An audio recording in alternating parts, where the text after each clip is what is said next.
पृथ्वी के चारों ओर स्थित गैसीय आवरण को वायुमंडल कहा जाता है। वायुमंडल क्या है? तो ये पृथ्वी के चारों ओर स्थित एक गैसीय आवरण होता है, एक गैसियस लेयर होता है। वायुमंडल पृथ्वी तंत्र का अभिन्न अंग है। अभिन्न अंग मतलब इससे अलग नहीं किया जा सकता है, अभिन्न अंग है। पृथ्वी की गुरुत्वाकर्षण शक्ति के कारण वायुमंडल पृथ्वी से अलग नहीं हो सकता और पृथ्वी के चारों ओर यह बना रहता है। जैसे हम पृथ्वी से चिपके रहते हैं गुरुत्वाकर्षण शक्ति के कारण, उसी प्रकार हमारा वायुमंडल भी पृथ्वी से गुरुत्वाकर्षण शक्ति के कारण चिपका रहता है। तो ये पृथ्वी है, तो पृथ्वी के चारों ओर ये गैसीय आवरण के रूप में फैला रहता है और ये गुरुत्वाकर्षण के कारण पृथ्वी से चिपका रहता है। इसमें यानी वायुमंडल में विभिन्न प्रकार के गैसों के अलावा धूल कण और जलवाष्प भी रहते हैं। यानी तीन चीजें हो गई, पहली हो गई गैस, फिर हो गया धूल कण यानी डस्ट, और तीसरा हो गया जलवाष्प। ये तीन चीजें वायुमंडल में होती है। स्ट्रोलर के अनुसार, एक विद्वान है स्ट्रोलर के अनुसार वायुमंडल का विस्तार 80,000 किलोमीटर तक होता है। यानी पृथ्वी से ऊपर की तरफ बात करें तो 80,000 किलोमीटर ऊंचाई तक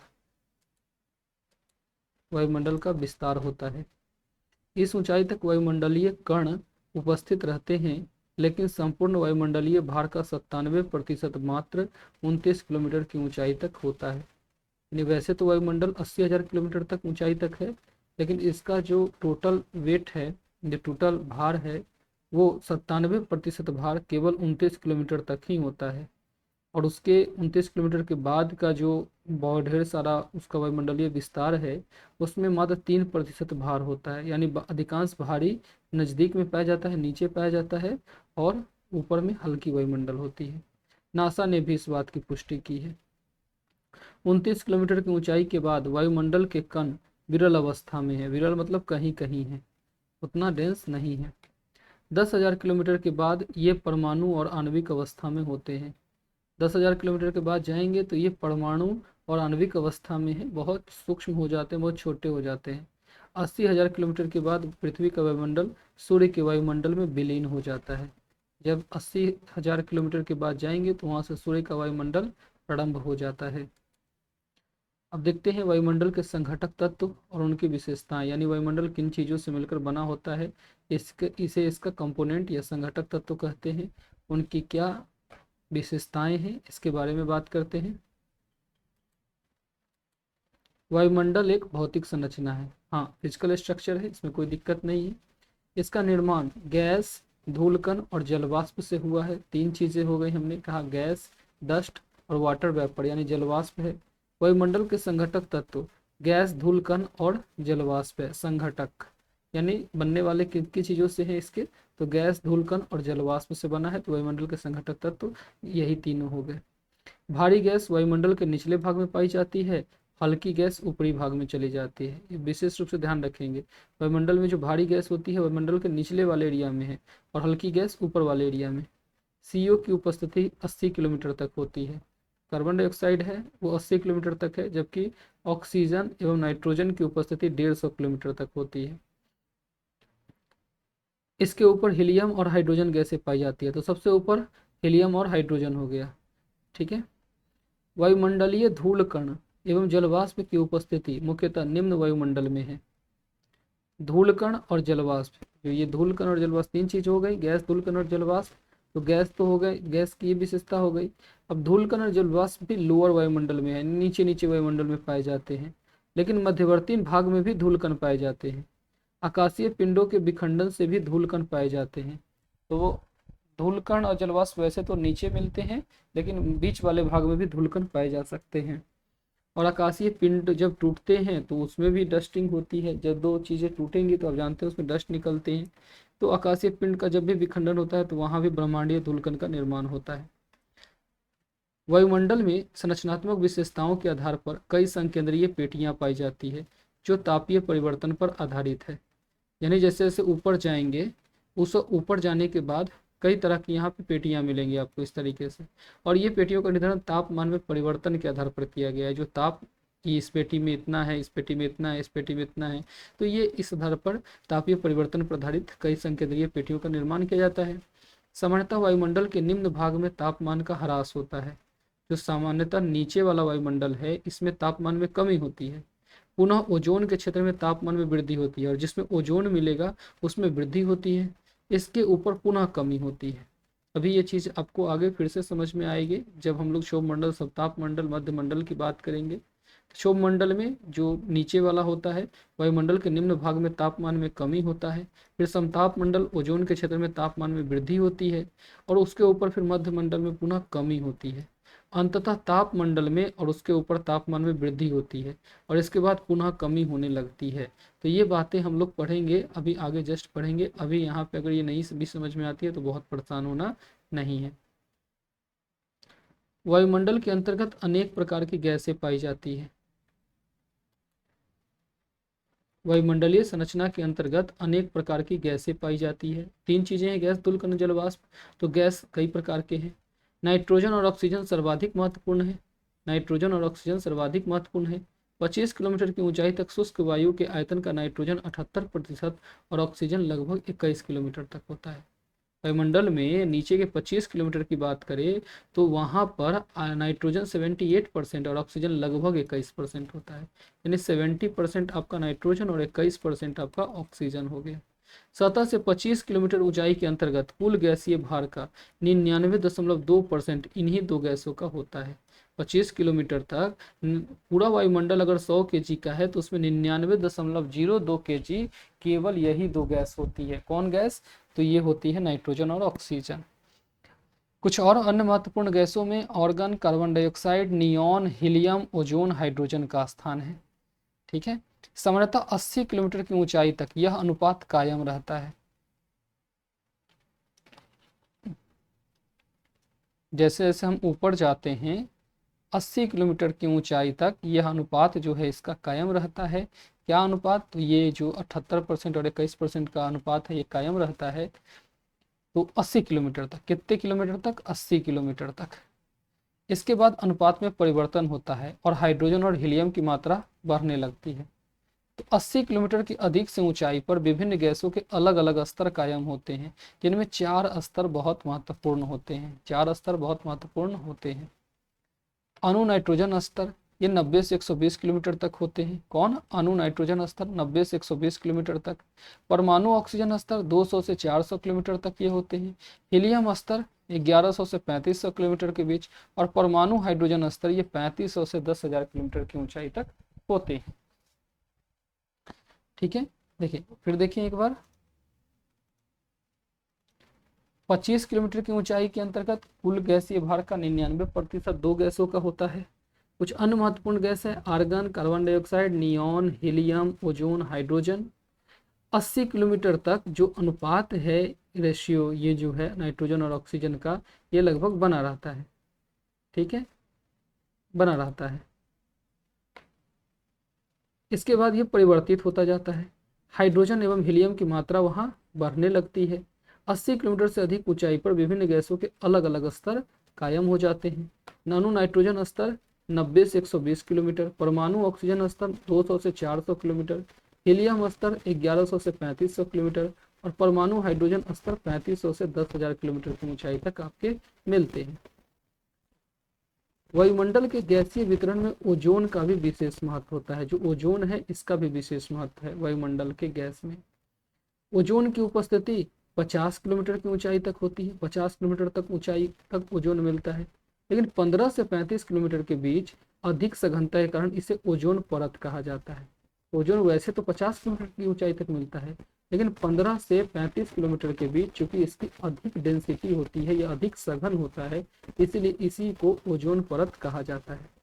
ओजोन सूर्य की परावैंगनी विकिरण को अवशोषित कर लेता है। इसके कारण समताप मंडल में यहाँ तापीय वृद्धि हो जाती है। ओजोन कहाँ मिलता है? समताप मंडल में। ये हम लोग आगे अभी तुरंत बात करने वाले हैं।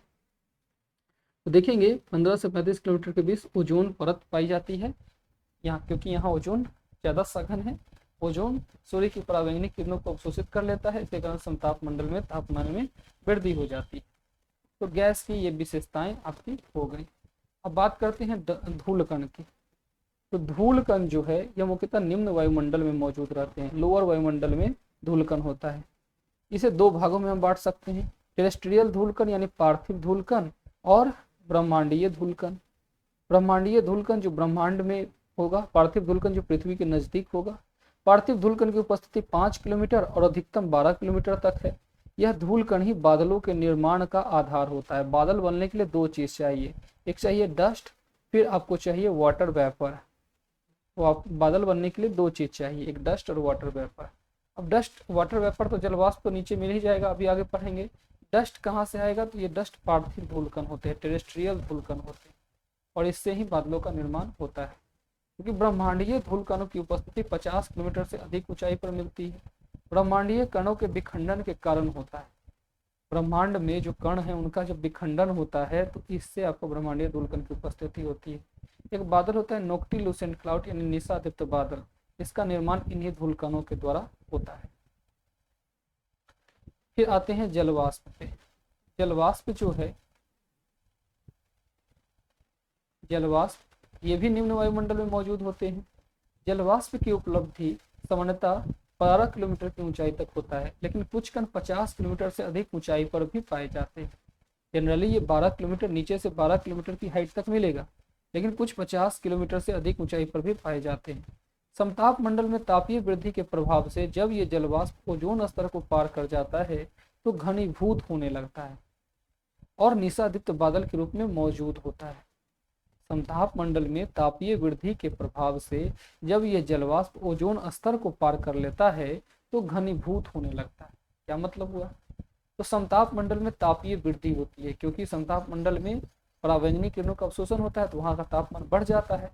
तो कोई भी जलवाष्प जब ओजोन स्तर को पार करके ऊपर चला जाता है तो वहां वो बादल का फॉर्मेशन करता है, और उस बादल को निशादीप्त बादल कहते हैं, नोक्टिल्यूसेंट क्लाउड कहते हैं। वायुमंडल में जलवाष्प की उपस्थिति के 3 महत्वपूर्ण कारक है। पहला वाष्पीकरण, दूसरा वाष्पोत्सर्जन और तीसरा ऊर्ध्वपातन।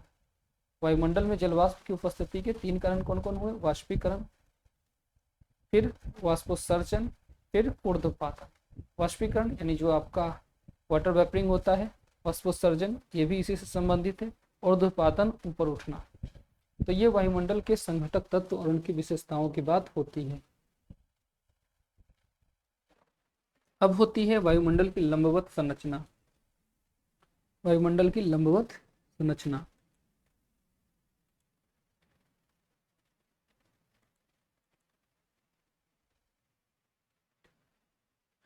अब सुने होंगे क्षोभ मंडल, सप्ताह मंडल के नाम, ये कहाँ से आती है। देखिए इस पृथ्वी पर, ये पृथ्वी अर्थ पे है, अर्थ गोल है, अर्थ के ऊपर वायुमंडल है, इसमें कई सारे लेयर आपके पाए जाते हैं। इसी को हम लोग यहाँ पे इस तरीके से देखते हैं। सबसे पहले आपका होता है क्षोभ मंडल, फिर समताप मंडल, फिर मध्य मंडल, फिर ताप मंडल, फिर बहिर्मंडल, और इसके ऊपर एक मंडल होता है चुंबकीय मंडल, जो स्टोलर ने बताए थे। क्षोभ मंडल सबसे नजदीकी, अर्थ के सबसे नजदीकी मंडल होता है। फिर इसके ऊपर होता है समताप मंडल जो 2 नंबर पे होता है। फिर होता है मध्य मंडल जो आपका मेजोस्फीयर यहाँ होता है। फिर होता है ताप मंडल जो यहाँ 4 नंबर पे थर्मोस्फीयर है। फिर बहिर्मंडल है जो 5 नंबर पे है। फिर चुंबकीय मंडल है जो 6ठे नंबर पे मैग्नेटोस्फीयर होता है, और इसके बाद यहाँ पर आ जाता है सूर्य का वायुमंडल। तो इस तरीके से यहाँ पे होता है। इसके अलावा यहाँ 3 संकेंद्रीय पेटियां भी होती है। 3 संकेंद्रीय पेटियां का तापमान जो है वो तापीय स्थिरता के आधार पर होती है। तो ये कौन है, क्षोभ मंडल एवं समताप मंडल के मध्य क्षोभ सीमा। ये क्षोभ मंडल या समताप मंडल के बीच यहाँ पे क्या हुआ, तो यहाँ पे हुआ क्षोभ सीमा, यहाँ तापमान 1 बराबर रहता है। फिर समताप मंडल और मध्य मंडल के बीच समताप सीमा, यहाँ पे होता है समताप सीमा।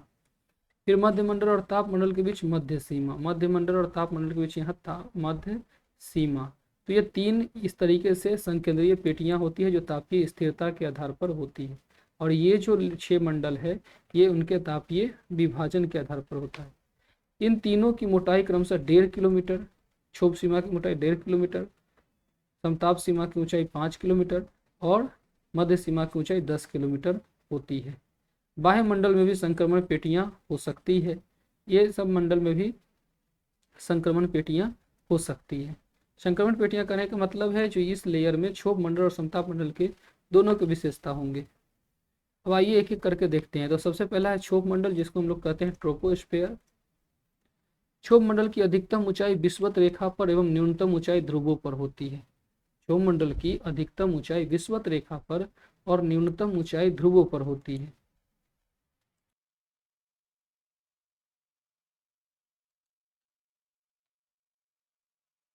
इसकी ऊंचाई विषुवत रेखा पर अधिक होती है और ध्रुवों पर कम होती है, क्योंकि विषुवत रेखा पर गर्मी ज़्यादा होती है, गर्मी से हवाएं ऊपर उठती है, जाहिर सी बात है क्षोभ मंडल की ऊंचाई अधिक हो जाएगी।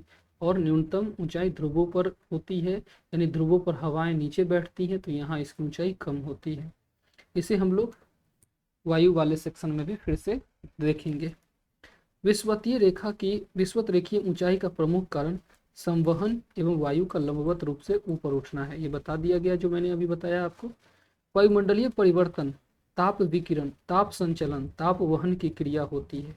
यहाँ पर वायुमंडलीय परिवर्तन कहाँ? क्षोभ मंडल में।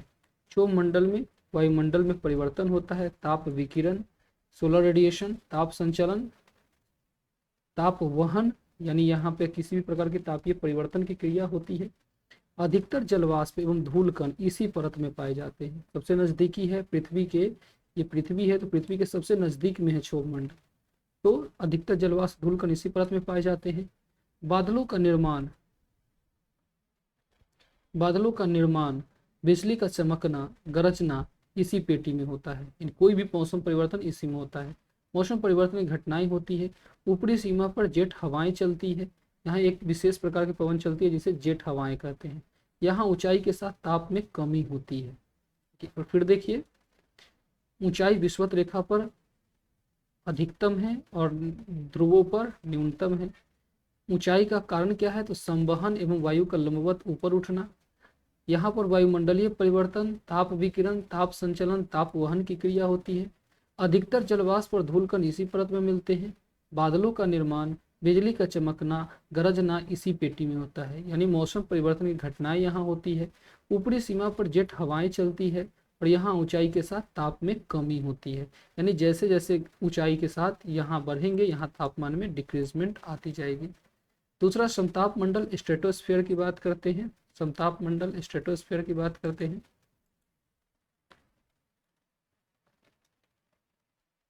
इसमें ऊंचाई के साथ तापमान में वृद्धि होती है। इसका प्रमुख कारण ओजोन की उपस्थिति है, यानी इसी में ओजोन मिलता है। वैसे तो ओजोन 50 किलोमीटर तक मिलते हैं, लेकिन 15 से 35 किलोमीटर के बीच ओजोन यहाँ ठीक ठाक मिलते हैं, इसलिए ओजोन की उपस्थिति समताप मंडल में होती है। चूंकि ओजोन सूर्य की परावैंगनी विकिरण को अवशोषित कर लेता है, इसके निचले भाग में जेट हवाओं का प्रभाव देखने को मिलता है। इसकी एक चीज़ और ध्यान रखेंगे, इसकी ऊंचाई 50 किलोमीटर तक मिलती है। और जो क्षोभ मंडल है इसकी ऊंचाई 8 से 18 किलोमीटर तक मिलती है, यानी 8 किलोमीटर ध्रुवों पर और 18 किलोमीटर विषुवत रेखा पर। यानी एवरेज अगर पूछा जाए तो क्षोभ मंडल की ऊंचाई 12 किलोमीटर तक होती है, क्योंकि समताप मंडल की ऊंचाई 50 किलोमीटर तक होती है। क्षोभ मंडल की अगर ऊपर की बात करें तो क्षोभ सीमा पर जो टेम्परेचर है -60 से -65 हो जाती है, क्योंकि तापमान में यहाँ पर क्या हो रही है? कमी हो रही है।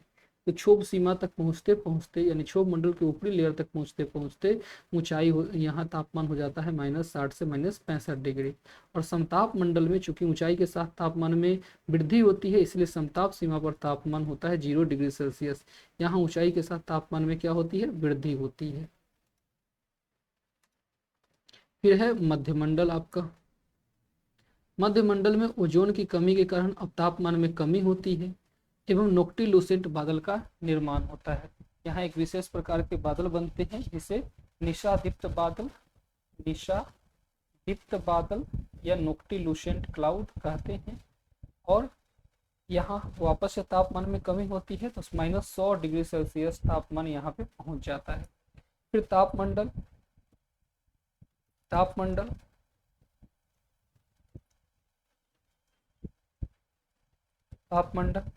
तापमंडल में आयनीकृत पदार्थों की उपस्थिति के कारण तापीय वृद्धि होती है। यहीं पर दक्षिण ध्रुवीय प्रकाश और उत्तर ध्रुवीय प्रकाश की उत्पत्ति होती है, जिसे ऑरोरा बोरियालिस और ऑरोरा ऑस्ट्रेलिस कहते हैं। इसे हम लोग सूर्य वाले में पढ़ेंगे। यहाँ दक्षिण ध्रुवीय प्रकाश और उत्तर ध्रुवीय प्रकाश की उपस्थिति होती है। रेडियो तरंगे यहीं से परावर्तित होती है, यानी तापमंडल से ही रेडियो तरंगों का परावर्तन होता है। तापमंडल में अधिक ऊंचाई पर 50 से 640 किलोमीटर के मध्य आयन मंडल स्थित होता है। तापमंडल में ही एक विशेष प्रकार की मंडल होती है जिसे हम लोग कहते हैं आयन मंडल। आयन मंडल अलग से कुछ नहीं है, यह तापमंडल के ही अंतर्गत आता है और वो होती है 50 से 640 किलोमीटर के बीच। जबकि मध्य मंडल की ऊंचाई होती है आपकी 80 किलोमीटर तक, यानी 50 किलोमीटर से लेकर 80 किलोमीटर तक मध्य मंडल और 80 किलोमीटर से 500 किलोमीटर तक तापमंडल की उपस्थिति होती है। 80 किलोमीटर से 500 किलोमीटर तक तापमंडल हो गया। जबकि यहाँ पर तापमंडल में ही और थोड़ा सा मध्य मंडल थोड़ा सा बहिर्मंडल को मिलाकर 50 से 640 किलोमीटर के मध्य एक नया मंडल होता है जिसे आयन मंडल कहते हैं।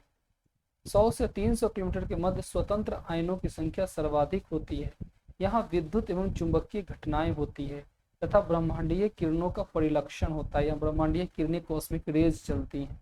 आयन मंडल में ही उत्तर ध्रुवीय और दक्षिण ध्रुवीय प्रकाश की उत्पत्ति होती है, ये तो हम लोग देख चुके हैं।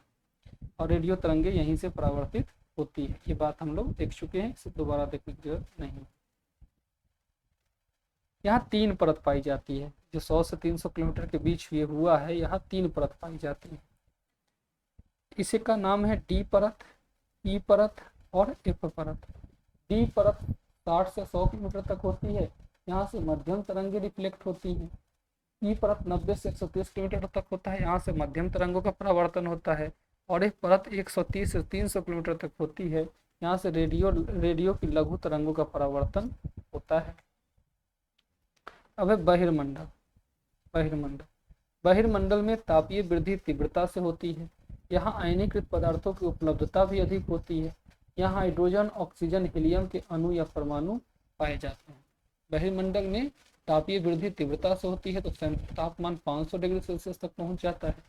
और यहाँ तापमंडल में तापमान ताप सीमा के पास 0 डिग्री सेल्सियस होता है। तो देखिए -100 से 0 डिग्री हो चुकी है यहाँ तापमंडल में, तो ये वृद्धि हो रही है। और यहाँ तापमंडल के बाद बहिर्मंडल में बढ़ते बढ़ते तापमान 500 डिग्री सेल्सियस तक हो जाता है। यहाँ आयनीकृत पदार्थों की उपलब्धता भी अधिक होती है। यहाँ हाइड्रोजन, ऑक्सीजन, हीलियम के अणु या परमाणु मिलते हैं, पाए जाते हैं। फिर अंतिम मंडल है आपका चुंबकीय मंडल। चुंबकीय मंडल में तापमान में लगातार वृद्धि होती है। चुंबकीय मंडल में पुनः तापमान में वृद्धि होती है तथा पृथ्वी के गुरुत्वाकर्षण के प्रभाव में भी यहाँ कमी आ जाती है। इस क्षेत्र में इलेक्ट्रॉन एवं प्रोटॉन जैसे आवेशित कणों की प्रधानता होती है। ये क्रमशः ऋणात्मक एवं धनात्मक विद्युत आवेशों में आवेशित रहते हैं। यहाँ पर चुंबकीय शक्ति का गुरुत्वाकर्षण से अधिक प्रभाव रहता है। इस मंडल में सौर आंधी, कॉस्मिक किरणें और सौर लपटों का प्रभाव रहता है। हाल के अध्ययन से पता चला है कि सूर्य की सतह पर उठने वाली लपट एवं तूफान से चुंबकीय मंडल का तापमान प्रभावित होता है और इसका प्रभाव अंततः क्षोभ मंडल के मौसम परिवर्तन पर पड़ता है। तो चुंबकीय मंडल सबसे ऊपर है, जिसे स्ट्रोलर द्वारा बताया गया था। हालांकि बहुत से किताब में आपको ये चीज़ें नहीं मिलती हैं, लेकिन स्ट्रोलर इसको बताए थे। तो इस प्रकार हम कह सकते हैं कि वायुमंडल की संरचना में अनेक प्रकार की कॉम्प्लेक्सिटी, जटिलता और विभिन्नता, डिफरेंशिएशन पाई जाती है। इन वायुमंडलीय जटिलताओं और विशेषताओं का प्रत्यक्ष प्रभाव पृथ्वी के जलवायु, मौसमी परिस्थितियां और विभिन्न क्रियाकलापों पर होता है। मानसून की उत्पत्ति हो, प्राकृतिक आपदा, बाढ़, सूखा, तूफान इन वायुमंडलीय विशेषताओं से ही संबंधित होती है। अतः ऊपरी वायुमंडल की विशेषताओं और जटिलताओं का अध्ययन एवं अनुसंधान की जानी चाहिए, इसकी आवश्यकता है। तो इस आधार पर हम देख लिए हैं। अब एक बार जो है पुनः एक चित्र बनाते हैं जिसमें हम लोग बात करते हैं वायुमंडल के जो लंबवत संरचना है उसे देखने का एक चित्र के जरिए प्रयास करते हैं। ये अर्थ हो गए। अर्थ के बाद यहाँ जो सबसे पहला मंडल है ये क्षोभ मंडल है। इसके बाद बात करें दूसरा मंडल जो है ये समताप मंडल है। तीसरा मंडल आपका जो है वो है मध्य मंडल। फिर इसके ऊपर चौथा मंडल जो है वो है ताप मंडल। फिर इसके ऊपर जो पांचवा मंडल है ये है बहिर्मंडल और लास्ट का मंडल है चुंबकीय मंडल। अब अगर हम बात करें, इधर हम लोग लिखते हैं इसके टेम्परेचर की बात। इसके टेम्परेचर की, और इधर हम लोग बात करते हैं इसकी टेम्परेचर कितनी है, और इधर हम बात करते हैं इसकी ऊंचाई कितनी होगी, इसकी हाइट की बात करते हैं। इधर हम लोग हाइट की बात करते हैं। सबसे पहले ऊंचाई की बात करें तो देखिए क्षोभ मंडल की जो नीचे से ऊंचाई होगी, यहाँ ये अर्थ है, ये अर्थ के सरफेस पे है हम लोग, यहाँ पे सरफेस है अर्थ का, तो ये वाला क्षोभ सीमा होगी। तो क्षोभ सीमा की ऊंचाई हो जाएगी 8 से 18 किलोमीटर। फिर इसके ऊपर जाएंगे तो समताप सीमा की ऊंचाई हो जाएगी 50 किलोमीटर। यहाँ मध्य सीमा की ऊंचाई हो जाएगी 80 किलोमीटर। यहाँ हो जाएगी ऊंचाई 500 किलोमीटर। यहाँ हो जाएगी ऊंचाई 800 किलोमीटर।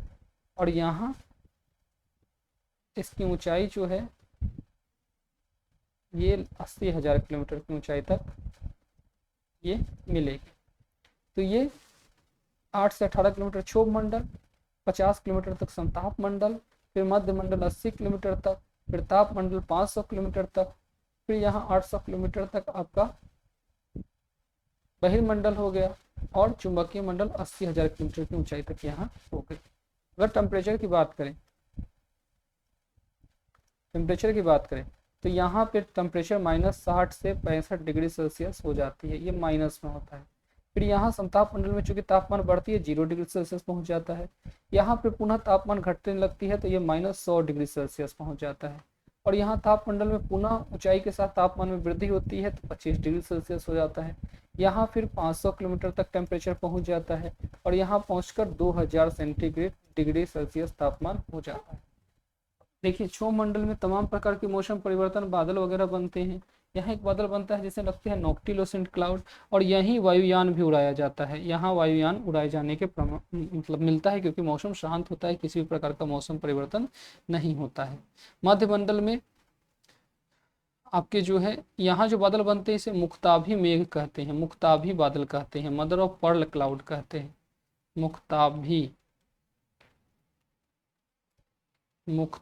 बादल, मुक्ताभी बादल यानी मदर ऑफ पर्ल क्लाउड। और यहाँ जो बादल बनते हैं इस बादल को हम लोग निशादीप्त बादल कहते हैं, नोक्टिलूसेंट क्लाउड कहते हैं, निशादीप्त बादल कहते हैं। हमने कहा था आपसे यहाँ 60 किलोमीटर से लेकर के 60 किलोमीटर से लेकर के 60 किलोमीटर से लेकर के और 640 किलोमीटर के बीच यहाँ पे एक लेयर मिलती है जिसको हम लोग कहते हैं आयन मंडल। इसको क्या कहा जाता है? आयन मंडल, आयन मंडल। तो ये थोड़ी सी आपकी मध्य मंडल और थोड़ी सी पूरी ये मध्य तापमंडल और थोड़ा सा बहिर्मंडल को मिलाते हुए ये आयन मंडल यहाँ पे मिलता है। तो ये बहिर्मंडल है और इसके ऊपर चुंबकीय मंडल है। तो ये ओवरऑल आपका लंबवत इसका विभाजन है जिसको आपने देखा है। तो आज की जो ये चर्चा थी, इस चर्चा में आपने वायुमंडल की जो संरचना है और उसके संगठक तत्व की विशेषताओं के साथ इसके लंबवत विशेषताओं को भी आपने देख लिया है। चलिए इसके आगे की चर्चा हम फिर जल्द करते हैं नेक्स्ट क्लास में। धन्यवाद।